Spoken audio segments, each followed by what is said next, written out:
Словото за живот за овој месец, април 2026 година, е земено од Евангелието по Лука, 24 глава, 29 ред.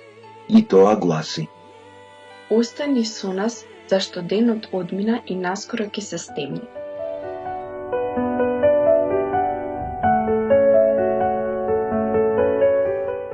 Патот што води кон селото Емаус не подсетува на патувањето на двајцата Исусови ученици.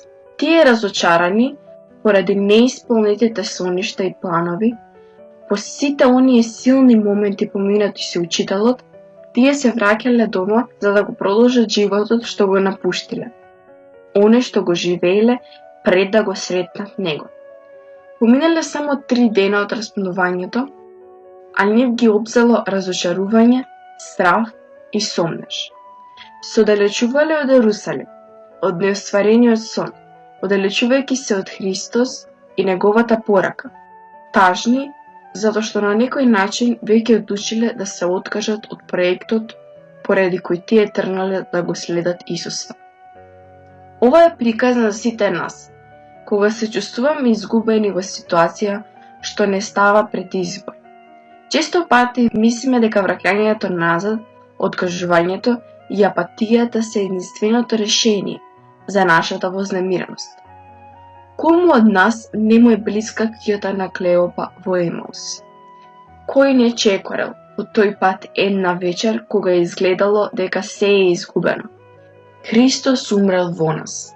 Повеќе немало никаков Исус на земјата. Остани со нас, зашто денот одмина и наскоро ќе се стемни.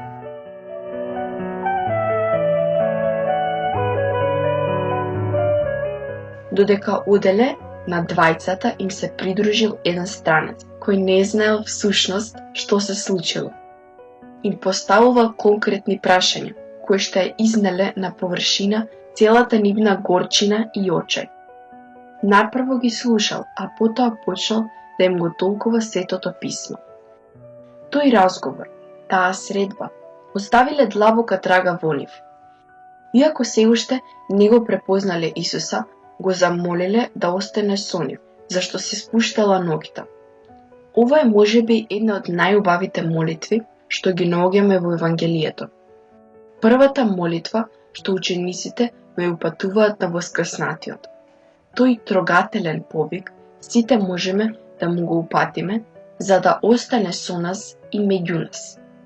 Очите на двајцата ученици ќе се отворат при кршењето на лебот и радоста што конечно го препознаа ќе ги поттикне да се вратат во Ерусалим, за да им објават на своите пријатели дека се случило воскресението. Остани со нас, зашто денот одмина и наскоро ќе се стемни.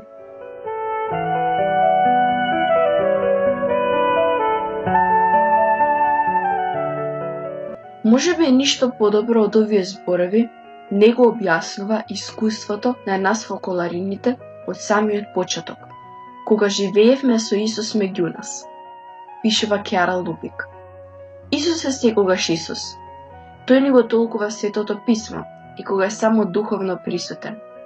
Во нашите срца гори неговата љубов, живот. Кога ќе го запознаеме, не поттикнува со бескрајна жет да кажеме: остани со нас, зашто денот одмира и наскоро ќе се стемни. Зашто без тебе владее длабока темнина. Ноќта е символ на темнината, на непознатото, на недостигот на светлина што не успеваме да ја најдеме затоа што не веруваме во неговото присуство, кое секогаш и постојано не придружува. Ноќта го обива нашиот свет, ранет и измачен од братоубиствените борби, од војни што постојано избувнуваат поради желбата за мок и пари. Тоа е ноќта на милиони луѓе кои повеќе немаат глас да извикаат против неправдата и угнетувањето. И како можеме ние да ја препознаеме Исусовата присутност? Тој не се открива секогаш онака како што ние очекуваме. Како да разбереме дека тој чекори со нас и сака да ни помогне да ги препознаеме знаците на неговото присуство? И пред се, како можеме да создадеме услови тој да се открие и да остане со нас? На овие прашања можеби не секогаш го знаеме одговорот, но тие не потикнуваат да не се откажуваме од потрагата по Исус. Да го насочиме нашиот поглед кон сопатникот кога често не го забележуваме. Да го препознаеме оној кој може да стане присутен ако меѓу нас живее взаемна љубов. Патот кој Емаус е символ на сите наши патишта. Тоа е пат на средба со Господ, која враќа радоста во нашите срца и не враќа во заедницата, за заедно да сведочиме дека Христос воскресна.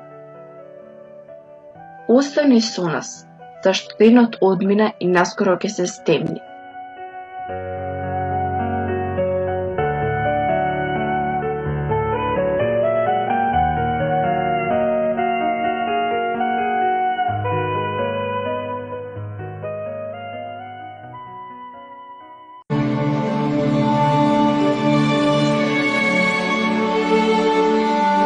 Текстот го подготвиле Патриција Мацола и тимот на Слово на животот.